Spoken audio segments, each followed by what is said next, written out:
Since we all know that errors happen, Plant 3D does have a way for checking for errors. We call that process validating the model. Let's go ahead and take a look at our project manager.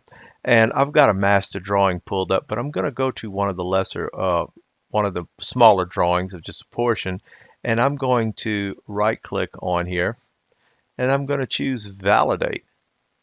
Now as it does that, it's going to search for different errors within the piping project. And as errors are found, it's going to list them out. Now, once they're listed out, I'm going to have the option to go ahead and either ignore them or check them out. So just to show you what happens when you do this, I'm going to go ahead here where it says here's some unconnected port errors. So I'm going to go ahead and click on there. And what's going to happen is it's going to open up the exact drawing that has that unconnected port, and it's going to zoom into that area for me so I can see where the unconnected port is located. Now, I can see that whenever it zoomed in, it brought me right here, and obviously all these pipes are not connected at the time. So I could say, well, I know that, and so that's not a problem. So what I can do is go ahead and click ignore.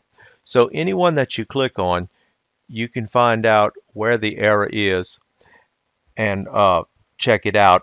And if it's one that you're not surprised by, or it's something that you were planning on fixing anyway, then all you have to do is right click and ignore the problem. Now, it's not necessary to validate one drawing at a time. Essentially, you can go over to your project manager and you may have an entire area or a folder full of drawings per se, and you can go ahead and right click on that folder, and then you can go ahead and validate that folder.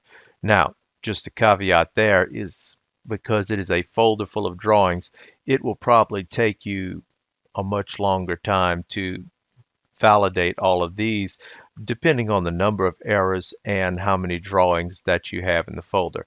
But that is another option that you have. You can either do it by folder or you can do it by drawing. Now you just saw that when that it wasn't an error, it's just a notification that popped up that says no new validation errors found, and that's because I had validated that folder in the past, and since then no other errors have popped up. But we still do have these existing errors that haven't been dealt with yet. So remember, go ahead and click on the error and it'll take you where you have to go to view the error, open up the specific drawing that contains the error, or you can go ahead and say ignore and it will not be marked as an error again.